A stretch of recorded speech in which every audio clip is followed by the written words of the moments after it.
Сәлеметсіңдер ме балалар? Мен Кәлкебаева Жолсай Ықыласқызы.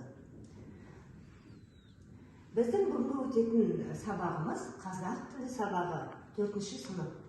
Сабағымыздың тақырыбы зат есімнің жіктелуі. Сабақтың мақсаты жіктік жалғауларының қолданысын білемін. Қазір балалар сабағымызды бастамас бұрын біз сабаққа дайындалып алайық. Шырылдады қоңырау, біз сабақты бастаймыз. Партамызға отырып, жаңа білім алуға алға қадам аттаймыз.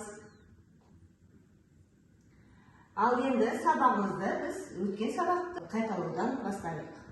Зат есім деген тақырыпты өткен болатынбыз. Зат есім туралы қазір біз тапсырманы орындаймыз. Ал енді балалар, қазір біз құмсағат ойынын ойнаймыз. Зат есім дегеніміз не?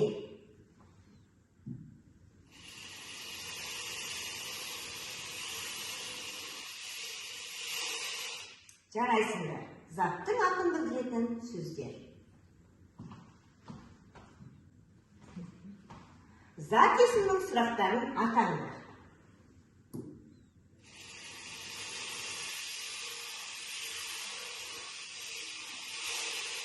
Жарайсыңдар. Кім, не, кімдер, нелер. Тамаша. Келесі сұрағымыз, қазақ тілінде неше септік бар? Қазақ тілінде 7 септік бар.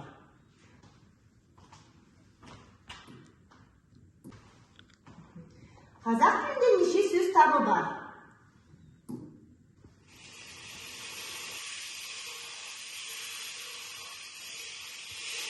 Дұрыс айтасыңдар балалар, қазақ тілінде 9 сөз табы бар. Атап айтатын болса, зат есім, сын есім, сан есім, етістік, есімдік, шылау, одағай, үстеу және еліктеу сөздер. Жарайсыңдар балалар, ал есімдерге тамаша деген баға қойды. Ал енді балалар, зат есімді әрі қарай талдайтын болса, зат есім жалпы, жекеше, көпше, негізгі, туынды болып бөлінеді екен. Жақсы балалар, біз зат есім туралы барлық білетінімізді айттық. Енді бүгінгі тақырыбымыз зат есімнің жіктелуіне тоқталамыз. Жіктік жалғауы адамның кім екенін, кәсібін көрсететін зат есімдерге жалғанады. Мысалы, мен оқушымын, сен бишісің, сіз мұғалімсіз, ол әнші. Зат есімнің жіктелу үлгісі балалар, зат есім бірінші жақта, екінші жақта, үшінші жақта, жекеше және көпше түрде жіктеледі екен. Бірінші жақта қосымшалар мын, мін, бын, бін, пын, пін. Екінші жақта сын, сіз, сыпайы түрде сіз және сыз. Үшінші жақта жалғауы жоқ. Көпше түрде мыз, міз, біз, пыз, біз. Екінші жақта сыңдар, сіңдер.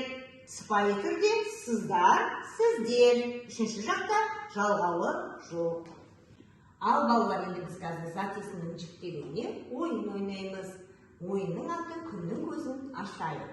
Ол күннің көзін ашу үшін біз балалар мына сұрақтарға жауап беруіміз керек. Зат есімнің жіктелуі деген не? Дұрыс айтасыңдар балалар. Жіктік жалғауы адамның кім екенін, кәсібін көрсететін зат есімдерге жалғанады. Екінші, жіктік жалғауында неше жақ бар? Тамаша балалар, жіктік жалғауында 3 жақ бар.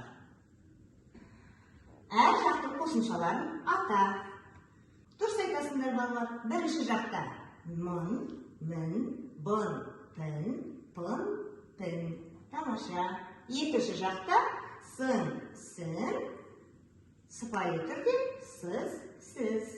Тамаша балалар. Әрі қарай үшінші жақта қосымша болмайды. Өте тамаша. Келесі сұрақ. Жіктік жалғауы зат есімге сөйлем мүшесі бүгінде ненің қызметін атқарады? Дұрыс айтасыңдар балалар. Баяндауыштың қызметін атқарады. балалар, міне біз күннің көзін аштық. Ал балалар, енді кітабымыздың 49-шы бетін ашып, 17-ші жаттығуға қараймыз. Өлеңді оқы. Құс сұлуы аққумын, табиғат көркін сыйлаған, мылтығын кезеп ешмерден атуға көзі қимаған. Мен торғаймын, суықтан да тоңбаймын, құрт құмырсқа шіркейден бау-бақшаны қорғаймын. Ал балалар, бұл жерде не дейді? Аққумын және торғаймын деген сөзі қай жақта айтылып тұр? Дұрыс айтасыңдар балалар. Мен аққумын, мен торғаймын. Бірінші жақта айтылып тұр. Қазір дәптерімізді ашып, жазып аламыз. Жақсы балалар, жазып болсақ енді кәне, кішкене біз бойымызды сергітіп алайық. Жоғары қарап ай көрдім, төмен қарап жер көрдім, оңға солға бұрылып, егеменді ел көрдім. Тамаша балалар, сергіп алсақ, орнымызға отыра қояйық.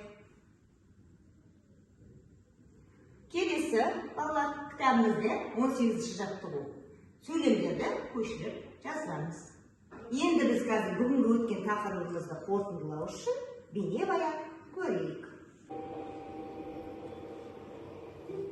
Аға, біз қазақ тілінен зат есімнің жіктелуі деген сабақ өттік. Жіктік жалғауы адамның кім екенін, кәсібін білдіретін зат есімдерге жалғанады. Мысалы, мен оқушымын, сен суретшісің. Сыпайы түрі, сіз шаштарассыз, ол сатушы.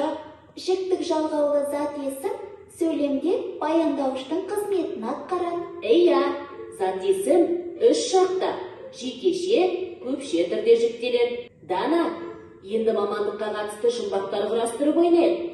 Әрі жіктік жалғауларын қайталаймыз. Жарай, ойнайық. Қолымда үшкір құрал бар. Балалар одан қорқады. Аға, сіз сарбазсыз ба? Жоқ, менен тек балалар ғана қорқады. Бірақ мен оларға керекпін. Сен де қашасың. Мен де?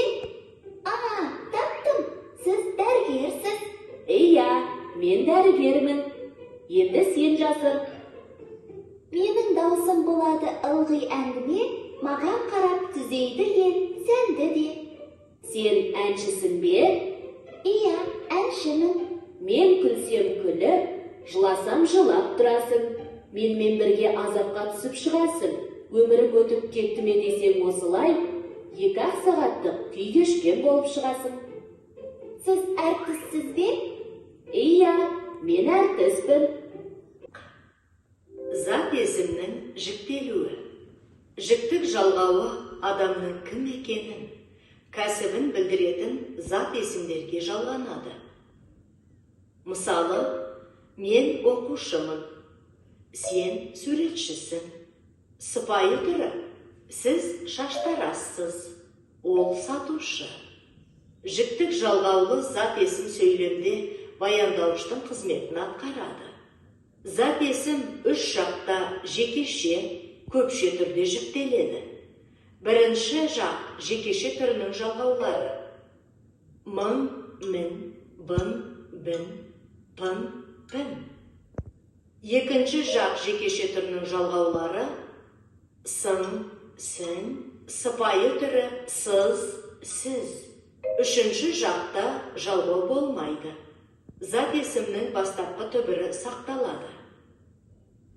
Мысалы, мен әншімін, сен дәрігерсің, сіз мұғалімсіз, ол оқушы.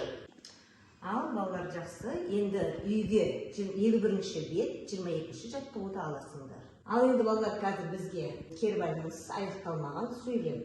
Сендер бүгінгі сабақтан бүгін мен не білдім, мен үшін не қызық болды, маған қандай тапсырмаларды орындау оңай болды. Осы сұрақтарға жауап беру үшін балалар домбыра әдісін пайдаланып, өзімізді 10 балдық жүйемен бағалаймыз. Ал балалар жақсы, осымен сабағымыз аяқталды. Назарларыңызға